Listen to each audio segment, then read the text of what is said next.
Okay, everybody. I've talked a lot about the Mexican and the South Texas border dimensions of the Civil War. Now I'm going back to the headline, the bigger story. I hope you appreciated that Texas and Mexican detour. Um, so let's go back to the big picture, and let's go back to July of 1863. Grant had taken Vicksburg, which really meant that he'd captured the Mississippi River for the Union Army, cut the Confederacy in half. He'd taken this very, very significant supply town, a town that a train went through. It was a big deal. Same time, almost exactly, Lee is turned back at Gettysburg, and his army goes back into Virginia. So what you had is the South, in some sense, is in retreat from July of 1863 until April of 1865. But note, it takes the Union almost 2 more years after Gettysburg and Vicksburg to win the Civil War. So I think there's an impression out there in the public, sorry, yet another cold, that somehow Gettysburg, and I don't think people really think about Vicksburg that much, but somehow Gettysburg was kind of an ending of the Civil War, and that's just not true. It takes almost 2 years to defeat the South, and more importantly, I think, the South could have still won the Civil War, but here's the key. It would have had to win politically rather than militarily. After Gettysburg and Vicksburg, it's very hard to see that the South could have won the Civil War militarily. But Southern leaders were very cognizant of Northern morale. And their belief was is if it could hold out long enough, if they could kill enough Union soldiers, that Northern morale would collapse. Home front morale is what I'm talking about. And very significantly, and this is something that you should write down because I'll quiz you on it, the election of 1864 is coming up. And the Confederates realize if they can get a pro-peace candidate, which would have, given the nature of things, would have been a member of the Democratic Party, if the North elects a president who wants to make a deal with the South still could have won the Civil War, but it would have been political, or maybe a combination of military and political.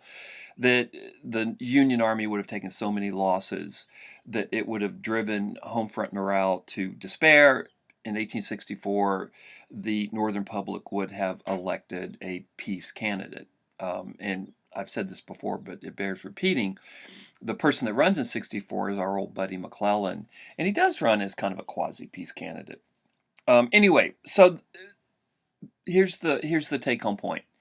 The South could have won the Civil War after Gettysburg and Vicksburg, especially politically, if they'd worn down home front morale with by inflicting tremendous losses on the Union Army, which the South does, by the way. Probably the bloodiest fighting of the war occurred after Gettysburg and Vicksburg. Now, from the point of view of the South, Lee never again even considers invading the North.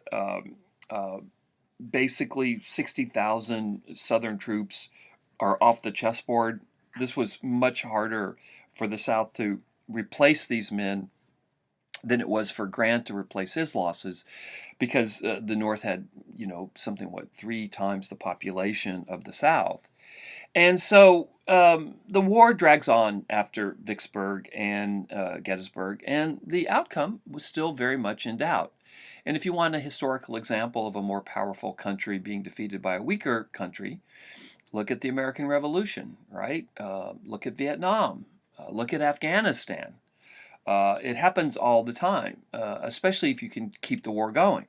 And so this becomes the basic strategy of Southern leaders after Gettysburg and after Vicksburg. Now, let's go back to our old buddy U.S. Grant. Grant has won this major victory at Vicksburg, and then in the fall of 1863, He gains another victory, which I'm going to talk about very briefly, at Chattanooga, Tennessee, which is the eastern part of Tennessee.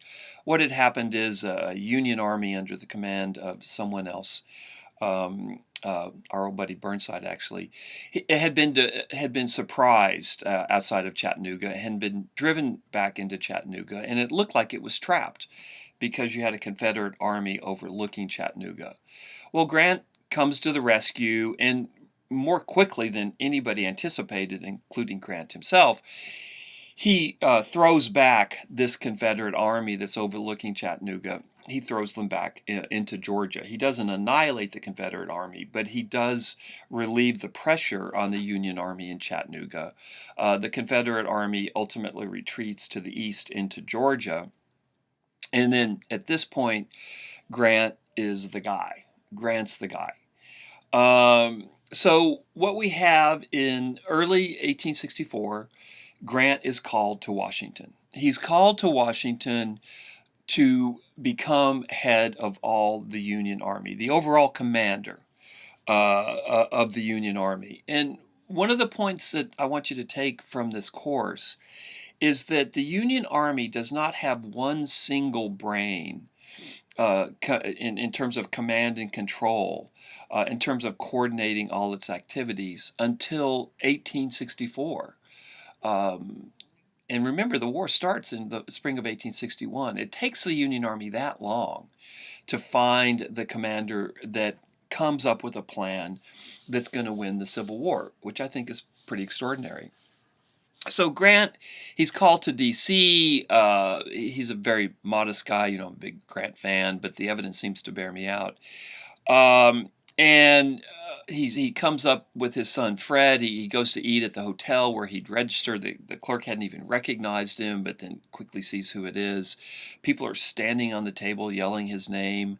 He goes to the White House that night to meet Lincoln, and people go nuts because Grant's there. They're standing on the couch at the White House trying to get a glimpse of Grant, and Lincoln's cool with it. This is just what he'd been looking for. So in March of 64, Grant is named General-in-Chief of the Armies of the United States. He gains a rank, which I think was a 3-star general at the time, which was the only other American who had ever held that rank had been George Washington. So, okay, you can kind of get the symbolism, right? So Grant he's given the keys to the car by Abraham Lincoln. He's earned it. Here's Grant's plan, and I'm only gonna podcast, maybe finish this and maybe another short one because I'm having you watch a documentary. Grant's plan is not that complex. What Grant's plan is that he wanted the Union Army, every part of the Union Army in every part of the United States, in the D.C. area, in the Virginia area, in Georgia, where Sherman has gained command of Union forces in Georgia. Grant wants the Union Army to move simultaneously against the Confederate Army. And amazingly, this had not happened before. The Union Army had not moved in a simultaneous fashion against the Confederate Army on every front. It had been kind of a hodgepodge. Remember how I talked about Gettysburg and Vicksburg? On paper, it looks like they're coordinated events, but they were not coordinated at all. So Grant's plan is very, very simple. As Sherman later wrote, Sherman was to go after Joseph Johnson. Joseph Johnson was the commanding general of the Confederate Army in Georgia. And so we're starting to see the beginnings of Sherman's famous march to Atlanta and then to the sea from Atlanta. And Grant was going to go after Lee. So if you want to kind of just boil it down to its essentials, you can go to Grant's orders. Lee's army will be your objective. Where he goes, there you will go also. This is what he told the forces under his command. Now, interestingly, it was a little bit of a complex command structure in the East. In the West, what we call the West, it's Tennessee and Georgia. Sherman was the guy in charge. And basically, he's told, go after Joe Johnston, because the idea is you've got to destroy the Confederate armies to win the war. So Sherman's the guy in charge, and you're going to watch a documentary on Sherman for Monday. In the East, it was a little bit more complex. The person in charge of the Army of the Potomac, in immediate charge, was our buddy George Gordon Meade, the victor of Gettysburg. He had expected Grant to relieve him, and when Grant shows up on the East and goes to meet with Meade, the first thing Meade says is, "Hey, I'm sure you want your own man in here. That's fine with me. Whatever you want, I'll do." And Grant thought, well, you know what? I like this guy. So the immediate commander of the Army of the Potomac is George Gordon Meade, but the overall commander of all of Union forces is U.S. Grant.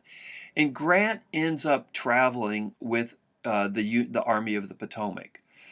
So what you have, it's if you remember the second Star Trek where you had Picard and Richter, where what was his name? I can't remember now. The guy with the beard. Anyway, he was the one that was. I think it's Richter was in charge of the Enterprise, but Picard was kind of the overall commander. This is what you have in the East. Meade is in immediate command of the Army of the Potomac, but his boss is U.S. Grant, and U.S. Grant is traveling with Meade. So it's a little bit of a bulky situation, but Grant does it this way because he knows he needs to be with the Army of the Potomac to keep it moving, to keep it driving, and to save it from politics. So that's kind of Grant's overall plan.